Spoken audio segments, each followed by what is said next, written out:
Esta es la primera parte de nuestra clase de histofisiología del sistema reproductor femenino. El aparato genital femenino comprende los órganos sexuales internos, que son los ovarios, las trompas, el útero y la vagina, y las estructuras genitales externas que comprenden la vulva. Acá estamos viendo un esquemita, un dibujo esquemático muy lindo de los órganos sexuales internos. Estamos viendo el útero, ambos ovarios, la trompa uterina, el cuello uterino, estamos viendo ahí con el nombre de cervix, y por debajo el conducto llamado vagina. Los órganos genitales femeninos sufren cambios cíclicos regulares desde la pubertad hasta la menopausia.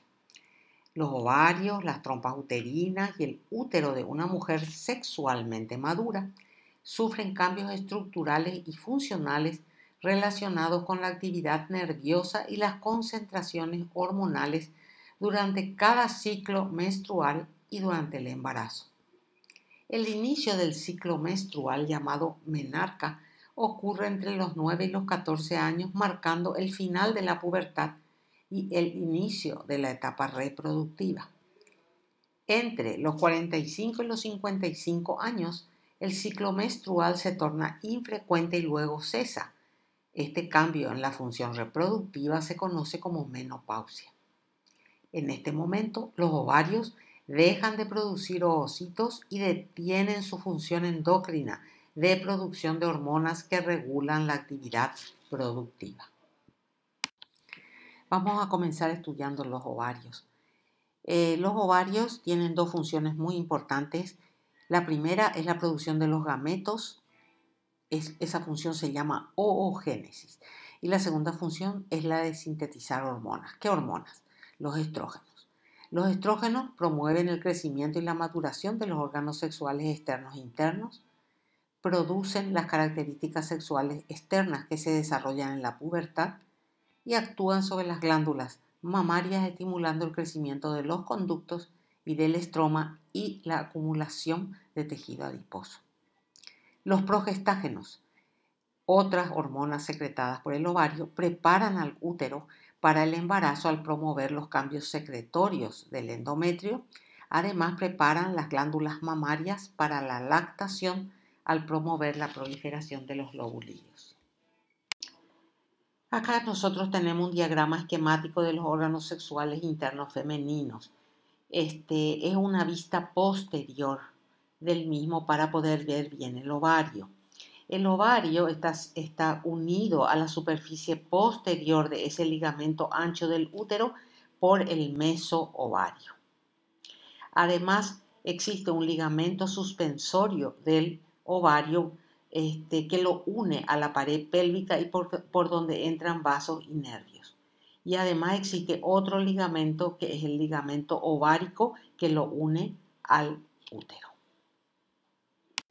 Los ovarios son órganos pares que miden 3 por 1,5 por 1 centímetro y están formados por una corteza y una médula. En el esquema estamos viendo la corteza donde están los folículos y en la médula están los vasos sanguíneos.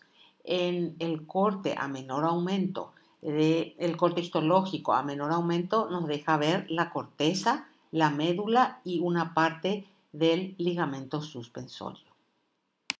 ¿Qué vamos a encontrar en la médula del ovario? Ahí nosotros tenemos una imagen histológica de la médula. Vamos a encontrar tejido conjuntivo laxo, vasos sanguíneos, linfáticos y nervios y unas células intersticiales secretoras de estrógeno que tienen muy poca función en los humanos. Eso no estamos viendo en esta imagen. Además vamos a encontrar unas células que se llaman células iliares que secretan andrógenos. La flecha negra nos está mostrando uno de los múltiples vasos sanguíneos de la médula del ovario. La corteza del ovario, desde afuera hacia adentro, presenta un epitelio superficial cúbico. Un epitelio superficial cúbico, que antes se llamaba epitelio germinativo, que no es un epitelio germinativo porque se creía que de él nacían las células germinativas primordiales. Hoy en día se sabe que estas células tienen un origen extragonadal y migran desde el saco vitelino embrionario hacia la corteza de la gónada embrionaria, donde se diferencian e inducen la diferenciación del ovario. Por debajo del epitelio tenemos una capa de tejido conjuntivo denso llamado túnica albugínea, y por dentro vamos a encontrar a los folículos ováricos en medio de un estroma conjuntivo muy celular. La imagen de abajo a la izquierda nos está mostrando con la flecha larga el epitelio superficial o germinativo y por debajo la túnica albugínea. A la derecha la imagen nos está mostrando el epitelio y estamos viendo además muchos folículos primordiales en medio de un estroma celular. Los folículos ováricos van a proveer un microambiente para el desarrollo del oocito. O sea, el oocito va a estar adentro de los folículos ováricos. Estos folículos ováricos los vamos a encontrar en la corteza. Al nacer, las mujeres tienen 400.000 a 800.000 folículos ováricos. Y durante su vida fértil, solo 400 de ellos van a madurar. El resto va a ir a la atresia. El tamaño del folículo nos va a indicar el estado de desarrollo del oocito que está dentro de él. Vamos a ver varios tipos básicos de folículos ováricos. Los primordiales, los folículos en crecimiento, primarios y secundarios, y los folículos maduros o de Graf. En nuestra imagen de la derecha, nosotros estamos viendo la corteza del ovario con folículos en diferentes estadios de evolución. Los folículos primordiales son la etapa inicial del desarrollo folicular. Estos aparecen en el tercer mes de la vida fetal y se hallan en la corteza del ovario, bien por arriba, bien cerca de la túnica albugínea. Su crecimiento inicial es independiente de la estimulación de gonadotrofinas y está constituido por el oocito que está adentro y una sola capa de células foliculares planas con una membrana basal externa. Tenemos tenemos muchos folículos primordiales en nuestra imagen de la derecha, pero dos de ellos están siendo señalados con las flechas verdes.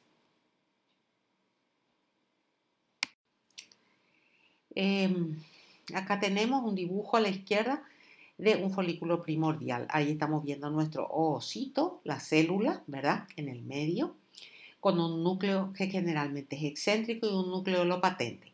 En el citoplasma encontramos el llamado cuerpo de Balbiani, que comprende vesículas y membranas de Golgi, mitocondrias, retículos endoplásmicos, centriolos y lisosomas. Además, estamos viendo unas laminillas apiladas que se llaman laminillas anulares, que son membranas de la envoltura nuclear, incluso suelen tener poros nucleares. Aparte de eso, estamos viendo la capa de células planas foliculares. Esas sí ya corresponden al folículo, que rodean a este oocito. Y por fuera de esas células foliculares planas tenemos la lámina basal. Y por fuera el estroma del ovario. A la derecha estamos viendo nosotros un corte histológico de la corteza del ovario, donde estamos viendo muchos folículos primordiales. Las células con su núcleo, los oocitos con sus núcleos bien evidentes y las células foliculares planas rodeándolos. Y acá, a mayor aumento, estamos viendo un folículo primordial. Fíjense, el oocito con su núcleo, con su nucleolo, con su citoplasma claro y rodeando a ese oocito las células foliculares planas. ¿Ven? Todo esto está en medio de un estroma ovárico muy celular. Fíjense que mucha cantidad de núcleos apiñados tiene este tejido conectivo del estroma ovárico. Luego, el folículo empieza a crecer y se convierte en folículo primario inicial o unilaminar, que es la primera etapa del folículo en crecimiento. El ovocito que está adentro crece y tiene de 50 a 80 micras. Y las células foliculares, en vez de planas, se transforman en células cúbicas, una capa de células cúbicas. Y por fuera está la membrana basal, como estamos viendo muy bien en nuestro dibujo de arriba a la izquierda. Las células, el ovocito empieza a secretar una membrana que se llama membrana pelúcida y se hace visible cuando el ovocito alcanza las 50 micras. Esa membrana pelúcida está constituida por glucosaminoglucanos y glucoproteínas. A medida que todo esto va ocurriendo, el folículo primario se va profundizando. Acá tenemos una imagen histológica a la derecha de un folículo primario inicial o unilaminar. Estamos viendo nuestro ovocito en el medio con su núcleo. Después ya estamos viendo algo de la membrana pelúcida. Ya se está insinuando esa membrana pelúcida, está señalada con la flecha verde. Y estamos viendo el epitelio cúbico que lo rodea. Esta zona pelúcida tiene proteínas sulfatadas y ácidas, como por ejemplo la proteína de zona pelúcida 1, que no se sabe su función, la proteína de zona pelúcida 2, que es una proteína secundaria para la unión con el espermatozoide, y la proteína de zona pelúcida 3, que es una receptora para la unión del espermatozoide e inductora de la reacción acrosómica. Luego, estas células foliculares empiezan a dividirse y entonces ese epitelio folicular se estratifica y se vuelve un folículo primario multilaminar. Y esa capa ya no se llama capa de células foliculares, sino se llama capa de células granulosas o capa de la granulosa. En ese entonces la membrana pelúcida se hace más notoria. Es lo que estamos viendo en nuestra microscopía de la derecha. Nuestro ovocito se ve perfecto, nuestra membrana pelúcida señalada con la flecha de color verde y nuestra capa granulosa. Ya se observan células foliculares estratificadas. Fíjense ustedes, acá tenemos una imagen de un folículo primario tardío. Es multilaminar, o sea, sus células foliculares se han dividido y han formado múltiples capas de células que en este momento se llaman células de la granulosa, y la capa se llama capa granulosa. ¿Qué más estamos viendo? Estamos viendo nuestro ovocito en el medio con su núcleo y su citoplasma, y está muy bien definida la zona pelúcida, que se ve como una membrana eosinofílica. Hay uniones de hendidura entre las células granulosas, uniones tipo nexos. Y la capa basal de las células de la granulosa no tiene uniones ocluyentes. ¿Para qué? ¿Por qué pasa eso? Para que haya un movimiento de sustancias nutritivas y moléculas de información desde la sangre al líquido folicular. O sea, que acá no hay barrera hematofolicular. Esta zona pelúcida que estamos viendo ahí, de acidofílica, va a emitir prolongaciones interdigitantes entre las células de la granulosa y el ovocito.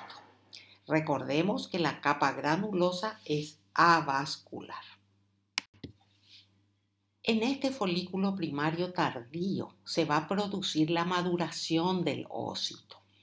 ¿Y en qué va a consistir esa? ¿Qué cambios va a tener con la maduración ese ovocito aparte de su tamaño? Un cambio de distribución de organelas, un aumento de ribosomas libres, mitocondrias, retículo endoplásmico rugoso y cuerpos multivesiculares. Va a haber una dispersión de elementos múltiples del aparato de Golgi en el citoplasma.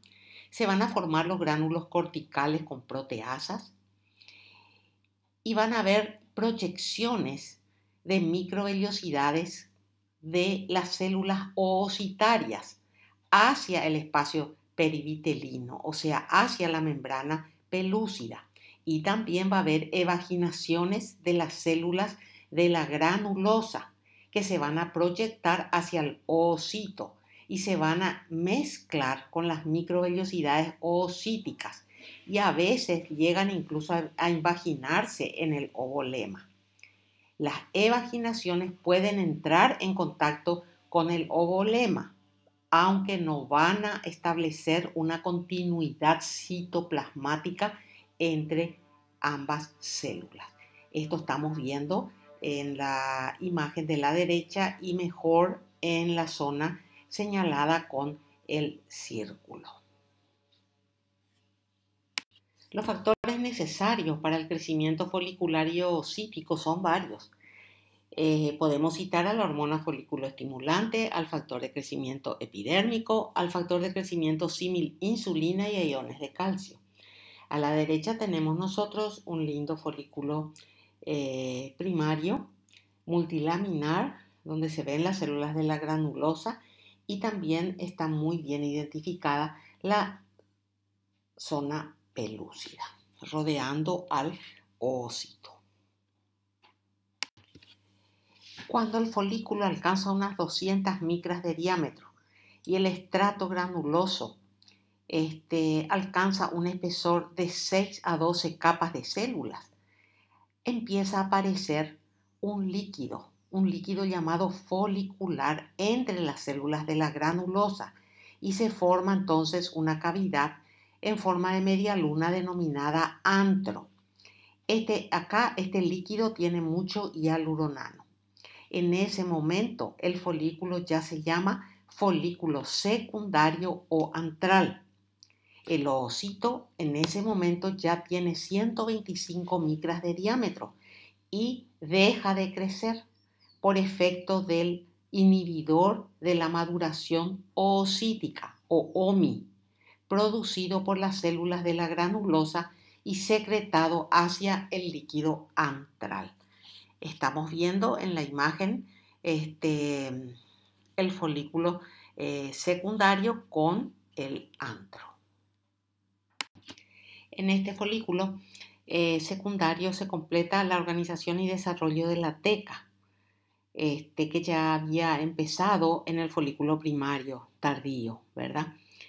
Y es la diferenciación de las células de la estroma perifolicular, que son células de tejido conjuntivo y que se van a diferenciar en dos capas, en una teca interna y en una teca externa. Ambas capas están situadas por fuera de la membrana basal de la granulosa. Entre las células de la granulosa aparecen unos espacios rodeados por dichas células que contienen un líquido con ácido hialurónico y proteoglucano. Estos cuerpos, estas estructuras se llaman cuerpos de Karl-Exner. Y estamos viendo nosotros en las imágenes, fíjense, la imagen de arriba, estamos viendo un antro folicular ya y se ve un cuerpo de Karl-Exner, se ve muy bien la zona pelúcida y el oocito en el medio. Y abajo estamos viendo otro folículo vesicular donde hay más antros que se están uniendo, ¿verdad? Y el oocito está bastante excéntrico y mi flecha verde me está mostrando el desarrollo de la teca. Acá nosotros tenemos una imagen, fíjense, histológica de un folículo secundario donde se ven dos antros grandes, se ve a mi oocito rodeado de la zona pelúcida y sobre todo se ve muy bien la teca interna y la teca externa.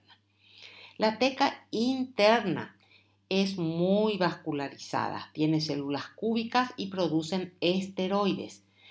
Las células de esta capa tienen gran cantidad de receptores de hormona luteinizante, en respuesta a la cual van a secretar los andrógenos que son precursores de los estrógenos. Y la teca externa es una capa de tejido conjuntivo contiene sobre todo células de músculo liso y haces de fibras de colágeno. Ahí tenemos una imagen histológica a la derecha donde vemos un folículo primario y dos folículos secundarios antrales. Y la flecha verde me está mostrando en uno de ellos las células de la teca. Por estimulación de la LH, de la hormona luteinizante, las células tecales producen andrógenos, las células de la teca interna. Esos andrógenos se van a transportar al retículo endoplásmico liso de las células de la granulosa y las células de la granulosa, en respuesta a la hormona folículo estimulante para la cual tienen receptores, van a convertir los andrógenos en estrógenos. Y los estrógenos van a servir para la estimulación, proliferación y aumento de tamaño del folículo. Los folículos maduros o de Graf, que son folículos que estamos viendo, fíjense en las imágenes histológicas de la derecha, donde hay un gran antro. Estos folículos van a contener al oocito secundario maduro. Su medida es de 10 a 20 milímetros de diámetro, suelen tomar toda la corteza y se observa una disminución de la actividad mitótica de las células de la granulosa. Fíjense ustedes que el oocito se rodea de un grupo de células de la granulosa. Ese grupo de células se llama cúmulus oóforo. Y después ese oocito se va a desprender de las células periféricas de la granulosa y va a quedar nadando en el medio del folículo, como se ve en la imagen de arriba, rodeado, por supuesto, por las células de la granulosa que forman el cúmulo oóforo. Las capas tecales se vuelven cada vez más prominentes. Muy bien, acá tenemos nosotros hacia la izquierda un dibujo del folículo maduro o de Graf. Es un dibujo esquemático que tiene un enorme antro que contiene a un oocito y ese oocito está incluido en el cúmulo oóforo o disco prolífero. Las células del disco prolífero que están inmediatamente alrededor del oocito, o sea, bien en contacto con el oocito, van a permanecer con él después de la ovulación y van a formar la denominada corona radiante. En esta micrografía de la derecha estamos viendo un folículo secundario maduro, un gran antro que está marcado con la letra A lleno de líquido y tenemos el disco prolífero, marcado con las letras CO que está conteniendo al oocito. El resto de las células que rodean la luz de ese antro forman la capa granulosa o membrana granulosa. Acá nosotros tenemos una histología, fíjense, con mayor acercamiento de un folículo maduro de Graf en la zona donde está el oocito.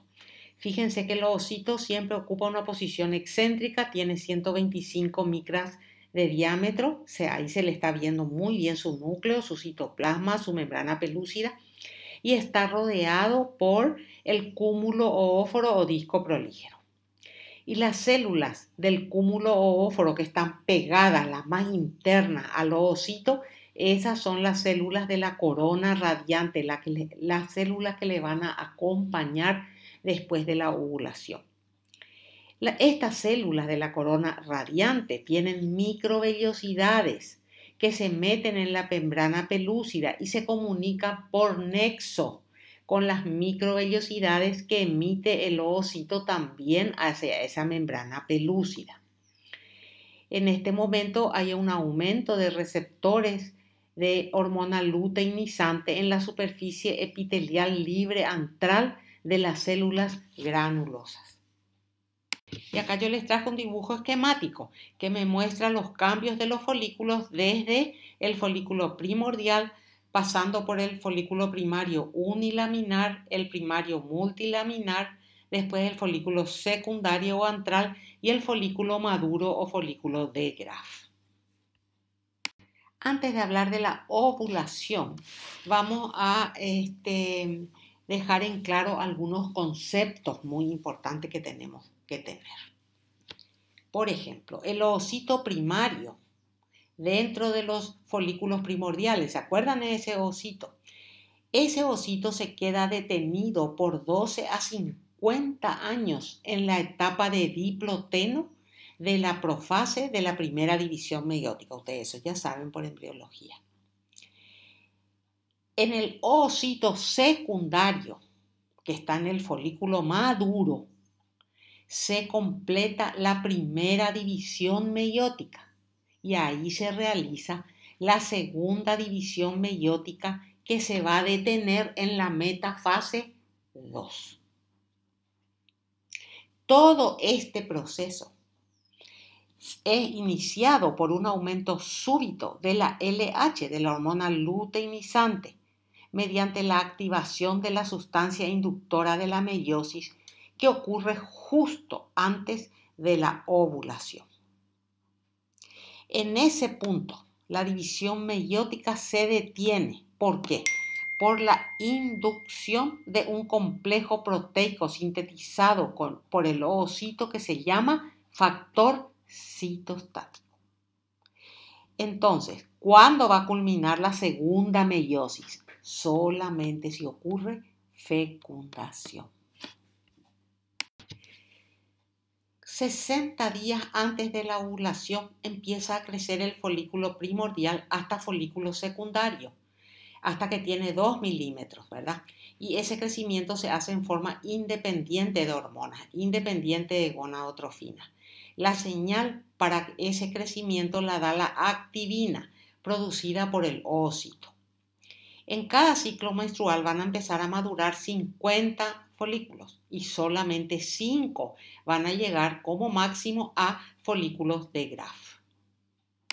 De esos 5 folículos que llegaron a folículos maduros o de Graf, solo uno de ellos va a ovular y se llama folículo dominante, que ya no depende de la hormona folículo estimulante. El folículo dominante va a producir inhibina, que va a suprimir la liberación de hormona folículo estimulante. Entonces, en la ausencia de esa folículo estimulante, los folículos que no son dominantes, o sea, los otros 4 que aún dependen de la folículo estimulante, se van a atrofiar. Entonces, uno solo va a ovular.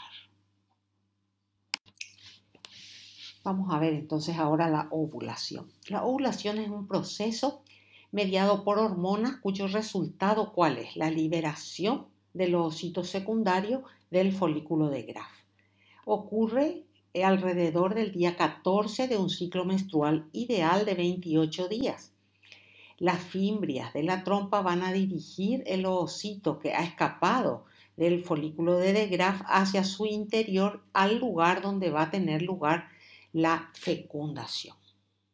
Hay varios factores que entran en juego para la liberación del ovocito secundario y son el aumento del volumen y de la presión de ese líquido folicular, el depósito de glucosaminoglicanos dirigido por hormonas entre el complejo de ovocito, cúmulo oóforo y la capa granulosa, la proteólisis de la pared folicular por el plasminógeno activado, la contracción de las fibras musculares lisas de la teca externa desencadenada por prostaglandinas.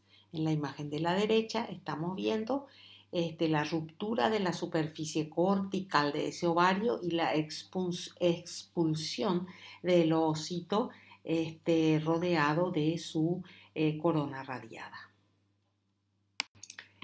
Justo antes de la ovulación, el flujo sanguíneo cesa en una pequeña región de la superficie ovárica sobre el folículo que está sobresaliendo, ¿verdad? Esta región del epitelio germinativo se conoce como mácula pelúcida o estigma folicular y se va a elevar y luego se va a romper y por ahí va a salir el ovocito. Entonces, el ovocito que está rodeado de la corona radiante y de las células del cúmulo óforo se expulsa del folículo a través de esa discontinuidad. Entonces, en el momento en que ocurre eso, las franjas de la trompa uterina van a entrar en contacto estrecho con la superficie ovárica y van a dirigir suavemente esa masa acumular que contiene al ovocito ¿hacia dónde? Hacia el interior de la trompa uterina por su orificio abdominal. Además, esta masa cumular que contiene al ovocito se va a adherir con mucha firmeza a las franjas de la trompa y va a ser transportada en forma activa por las células ciliadas que tapizan la trompa uterina, lo cual va a impedir que caiga a la cavidad abdominal. Si después de la ovulación el ovocito secundario no es fecundado, a las 24 horas va a degenerar mientras va atravesando la trompa uterina.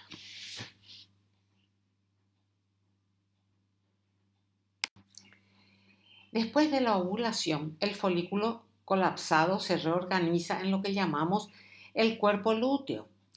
En la ovulación, la pared folicular compuesta por células de la granulosa y de la teca remanentes adquiere muchos pliegues profundos a medida que el folículo va colapsando y se transforma en lo que llamamos el cuerpo lúteo o cuerpo amarillo, también se le llama glándula lútea. Las células de ambas capas, de la granulosa y de la teca, se van a diferenciar en las llamadas células lúteas, que son células agrandadas, poliédricas y que en su citoplasma tienen pigmento amarillo, el lipocromo y inclusiones lipídicas. A nivel ultraestructural, estas células muestran características asociadas con las células secretoras de esteroides, o sea, un retículo endoplásmico liso abundante y mitocondrias con crestas tubulares. Estas células van a secretar estrógeno y progesterona que van a estimular el crecimiento y la actividad secretora del endometrio. Y el cuerpo lúteo va a permanecer activo 14 días. Si al final de los 14 días no hubo embarazo, él va a convertirse en un cuerpo blanco. Hay dos tipos de células luteínicas. Las células luteínicas de la granulosa, que son células grandes con un diámetro de alrededor de 30 micras, ubicadas en forma central y son las que derivan de las células de la granulosa. Ellas constituyen el 80% del cuerpo lúteo y que sintetizan estrógeno, progesterona e inhibina. La inhibina regula la producción y la secreción de folículo estimulante desde el lóbulo anterior de la hipófisis. Y después están las células luteínicas tecales. Son células más pequeñas, de alrededor de 15 micras de diámetro, se tiñen con mayor intensidad y están localizadas en forma periférica, y de quienes derivan de las células de la capa de la teca interna. Estas células comprenden el 20% restante de las células del cuerpo lúteo y que secretan andrógenos y progesterona. A medida que el cuerpo lúteo comienza a formarse, los vasos sanguíneos y también los vasos linfáticos crecen muy rápidamente en la capa de la granulosa. Entonces, una red vascular muy extensa se forma dentro del cuerpo lúteo. Esta estructura muy vascularizada se localiza en la corteza del ovario y va a secretar, como dijimos, progesterona y estrógeno. Estas hormonas van a estimular el crecimiento y la actividad secretora del revestimiento interno del útero, de la mucosa del útero, que se llama endometrio, para prepararlo para la implantación del cigoto en caso de que se produzca la fecundación. Y acá tenemos una imagen de microscopía con bastante aumento, donde estamos viendo las células, la célula luteínica de la granulosa, que están señaladas con la flecha fina, las células luteínicas tecales, que están señaladas con la flecha gorda, y las células de la teca externa, que están señaladas con la punta de flecha. El cuerpo lúteo de la menstruación se va a producir cuando no hay fecundación. Entonces ese cuerpo lúteo sigue produciendo hormonas, pero por un tiempo limitado. O sea, permanece activo por 14 días. Y en ese caso se llama cuerpo lúteo de la menstruación y después va a desaparecer. En ausencia, por supuesto, de gonadotrofina coriónica y otras luteotrofinas, el ritmo de secreción de los progestágenos y estrógenos de este cuerpo lúteo va a ir declinando lentamente y después se va a comenzar a degenerar a partir o alrededor de 10 a 12 días después de la ovulación y luego va a sufrir una involución. Fíjense ustedes, a la derecha tenemos un corte de ovario. En ese ovario nosotros estamos viendo la corteza y la médula. Estamos viendo cuerpos albicans y estamos viendo un gran cuerpo lúteo o cuerpo amarillo ahí arriba. Ese cuerpo lúteo de la menstruación que está involucionando va a terminar siendo un cuerpo blanco. Entonces, ¿qué es el cuerpo blanco?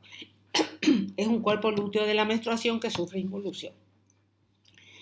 Al sufrir involución, las células del cuerpo lúteo se llenan de lípido, reducen su tamaño y sufren autólisis.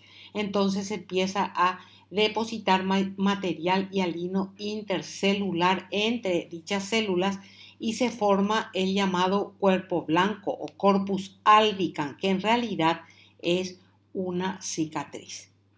El cuerpo albicans entonces se va hundiendo más profundamente en la corteza ovárica y luego va desapareciendo lentamente durante un periodo de varios meses. Fíjense, ahí en nuestra imagen histológica tenemos un cuerpo blanco de aspecto enteramente hialino acidofílico claro. Y acá tenemos dos imágenes, una a menor aumento y otra a mayor aumento del cuerpo blanco. Fíjense la cantidad de fibras colágenas que vienen a reemplazar todas las células. Por el contrario, si tenemos un embarazo, se produce una fecundación, ¿qué va a pasar? Se va a formar un cuerpo lúteo, pero del embarazo. Entonces, ¿cuándo se forma el cuerpo lúteo del embarazo? Después de la fecundación y la implantación. Su mantenimiento y crecimiento de ese cuerpo lúteo del embarazo va a depender de secreciones luteotróficas, como por ejemplo estrógenos, factores de crecimiento epidérmico 1 y 2, HCG, secretada por el trofoblasto del corion, que va a estimular a los receptores LH del cuerpo lúteo y va a impedir su degeneración. La LH y prolactina secretadas por la hipófisis y la insulina producida por el páncreas. A la derecha nosotros tenemos un gran cuerpo lúteo del embarazo. Fíjense qué grandes son las células que lo componen y qué grande es su citoplasma acidofílico claro. La concentración elevada de progesterona producida por el cuerpo lúteo del embarazo bloquea el desarrollo de otros folículos ováricos. Su función persiste durante más o menos 8 semanas de gestación. Ahora, siempre va a estar presente durante todo el embarazo, pero su función va a estar muy declinada después de las 8 semanas. El cuerpo lúteo también del embarazo también produce relaxina. ¿Quién va a producir la mayor cantidad de estrógenos y progesterona después de las 8 semanas? La placenta produce una cantidad suficiente de estas hormonas y así va reemplazando al cuerpo lúteo. A la derecha tenemos un corte de un cuerpo lúteo. La mayoría de los folículos sufre atresia, tanto durante el desarrollo fetal, en la vida postnatal y en la pubertad. Se caracteriza por la apoptosis de las células de la granulosa, como estamos viendo allí en nuestra imagen histológica, donde las células de la granulosa están marcadas con la letra G. También se acompaña de autólisis del oocito, el oocito está marcado con la letra O. Y además hay abundante cantidad de macrófagos que se van a encargar de la limpieza de los restos de estas células. El folículo ovárico puede sufrir atresia en cualquier etapa de su evolución. Por ejemplo, podemos tener atresia de folículos primordiales y primarios pequeños. Esta es una atresia fácil. El ovocito reduce su tamaño y degenera, y las células de la granulosa sufren fenómenos similares y desaparece el folículo. Desaparece totalmente el folículo en el estroma. Los folículos atrésicos entonces se van a retraer y van a desaparecer en la estroma del ovario a causa de la repetición de episodios de apoptosis y fagocitosis de las células de la granulosa. La atresia de los folículos grandes. Cuando son más grandes los folículos, la degeneración del ovocito se va retrasando y parece que ocurre en forma secundaria a las alteraciones degenerativas de la pared folicular. Este retraso indica que una vez que el ovocito va madurando y adquiere competencia, ya no es tan sensible a los mismos estímulos que inician la atresia en las células de la granulosa. Los cambios de la pared folicular en la atresia de los folículos grandes comprenden los siguientes acontecimientos secuenciales que vamos a ver enseguida. En primer lugar, se inicia la apoptosis dentro de las células de la granulosa. Después hay una invasión de las capas de la granulosa por neutrófilos y por macrófagos. Después hay una invasión de la granulosa por tejido conjuntivo vascularizado y las células granulosas son exfoliadas a la luz folicular. Esto se acompaña de hipertrofia de las células de la teca interna y colapso del folículo, el cual es reemplazado por tejido conjuntivo. Secundariamente, el ovocito sufre degeneración y autólisis y sus restos van a ser fagocitados por los macrófagos. La membrana pelúcida, como estamos viendo en un folículo atrésico señalado con la flecha negra en la imagen de la derecha, esta membrana pelúcida es bastante resistente a las alteraciones autolíticas, entonces se retrae, se va plegando y se colapsa y se va desintegrando con mucha lentitud dentro de la cavidad del folículo. Otra cosa que podemos ver también es el engrosamiento de la membrana basal que existe entre las células de la granulosa y las células de la teca. Eso se llama classi membranae. Y estamos viendo en la imagen de la izquierda de un folículo que está yendo a la atresia y esa zona está marcada con la flecha negra curva. Una vez que terminó la atresia, desaparecen todos los elementos del folículo y en esa zona es reemplazada o sustituida por el estroma ovárico, no dejando ninguna señal de lo que había ahí previamente. ¿Por qué se produce la atrofia de los folículos? Porque esos folículos que van a ir a la atrofia tienen ausencia de la expresión del gen de la producción de proteína nerviosa inhibidora de la apoptosis. Se llama NAIP. Entonces, los folículos que van a sufrir atresia no expresan ese gen. La glándula intersticial que existe en el ovario surge de la teca interna del folículo atrésico y produce hormonas esteroides. En el ovario humano tenemos muy poca cantidad de células intersticiales. En la menarca se produce la involución de las mismas. Ahí a la derecha nosotros tenemos una imagen de un folículo que está yendo a la atresia. Y con esto terminamos la primera parte de nuestra clase de histofisiología del sistema reproductor femenino. Muchas gracias.